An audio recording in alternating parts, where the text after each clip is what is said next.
Sahabat jempol dimanapun Anda berada, Rahayu, salam sejahtera, Assalamualaikum warahmatullahi wabarakatuh. Opini Presiden 3 periode serupa dengan opini Presiden seumur hidup.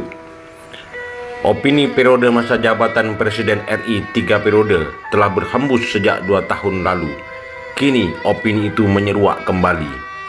Amin Rais, politisi gaek yang sempat berjuluk Bapak Reformasi itu mencurigai agenda menjadikan Jokowi menjabat presiden untuk ketiga kalinya. Kita akan mengambil langkah pertama, meminta sidang istimewa MPR yang mungkin 1-2 pasal yang katanya perlu diperbaiki, yang mana saya juga tidak tahu. Tapi kemudian nanti akan ditawarkan pasal baru yang kemudian memberikan hak presiden itu. Amin Rais pun mengingatkan agar Jokowi kembali putar haluan pada konstitusi yang benar. Jokowi, kalau Anda memang mau menunjukkan legacy warisan yang bagus, tolong cepat putar haluan. Gagasan itu sebenarnya pernah diungkapkan Ketua DPP Partai Nasdem Zulfan Lindan yang turut mendukung menggelindingnya kemungkinan Jokowi menjabat Presiden RI menjadi 3 periode. Pernyataan Zulfa turut didukung Ketua Umum Partai Nasional Demokrat Surya Paloh. Demikian pula Wakil Ketua Umum Partai Kebangkitan Bangsa PKB Jazilul Fawait secara pribadi mengaku mendukung wacana penambahan masa jabatan Presiden Indonesia hingga 3 periode. Sejauh ini, Undang-Undang Dasar 1945 mengatur masa jabatan Presiden hanya boleh 2 periode. Jazilul mendukung hal tersebut asalkan dikehendaki oleh rakyat melalui fraksi-fraksi yang ada di MPR. Untuk melakukan amandemen Undang-Undang Dasar tahun 1945. PKB sendiri saat ini merupakan partai pendukung pemerintah bersama PDIP, Golkar, Gerindra, Nasdem, dan P3. Secara pribadi, saya setuju adanya wacana masa jabatan presiden menjadi 3 periode sepanjang atas dasar kehendak rakyat yang tercermin dari fraksi dan kelompok DPD, kata Jazilul dalam keterangan tertulisnya kepada wartawan Minggu 14 Maret. Bagaimana dengan Partai Gerindra?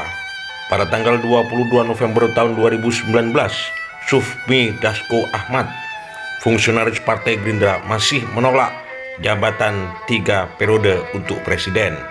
Benar kata pepatah, tak ada teman dan musuh abadi dalam politik. Seperti dilansir Tempo.co, politikus Partai Gerindra Arief Poyono mendukung Presiden Joko Widodo atau Jokowi untuk menjabat presiden 3 periode. Bahkan dia ingin menampar presiden agar setuju. Kenapa saya mau menampar, katanya? Karena dia harus sadar bahwa dia itu adalah seorang pemimpin yang memang masih sangat diinginkan masyarakat Indonesia untuk menyelamatkan rakyat Indonesia pada saat COVID-19 ini, kata Arief dalam sebuah diskusi Sabtu 20 Maret 2021. Pernyataan Arief Poyono sungguh memang bisa dimafhumi. Bukankah Ketua Umum Partai Gerindra telah berada di pelukan Jokowi bersama Sandiaga Uno yang dulu calon wakil presiden mendampingi Prabowo pada Pilpres tahun 2019? Merebaknya opini itu membuat Jokowi angkat bicara. Jokowi mengingatkan bahwa dirinya sedang fokus menanggulangi permasalahan negara, khususnya penanganan COVID-19. Janganlah membuat kegaduhan baru.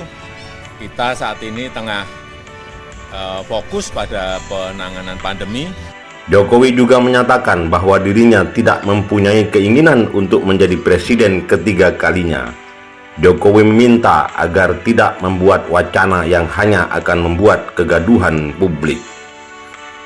Dan saya tegaskan, saya tidak ada niat, tidak ada juga berminat menjadi presiden 3 periode.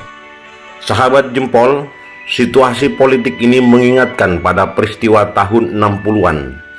Alibi yang dikembangkan hampir serupa, yakni untuk menyelamatkan bangsa.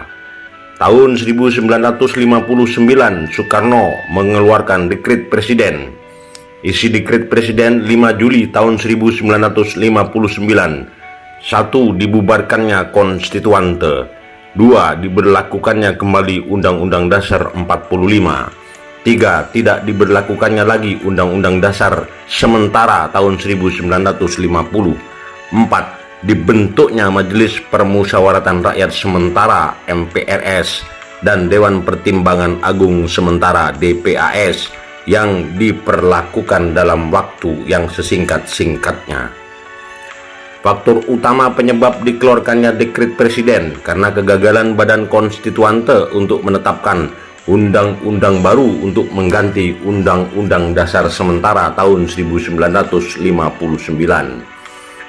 Badan Konstituante adalah lembaga negara yang dibentuk lewat pemilihan umum pemilu tahun 1955. Badan tersebut dibentuk untuk merumuskan undang-undang baru. Tapi sejak dimulai persidangan pada tahun 1956 hingga 1959 tidak berhasil merumuskan. Kondisi itu membuat Indonesia semakin buruk dan kacau. Banyak muncul pemberontakan di daerah-daerah. Mereka tidak mengakui keberadaan pemerintahan pusat dan membuat sistem pemerintahan sendiri. Hingga berujung pada ditetapkannya TAP MPRS nomor 3 /MPRS 1963 tentang pengangkatan pemimpin besar revolusi Indonesia, Soekarno menjadi Presiden Republik Indonesia seumur hidup. Gagasan itu sebenarnya bermula dari Khairul Saleh, Ketua MPRS tahun 1957-1966 bersama temannya A.M. Hanafi, salah satu orang dekat Soekarno.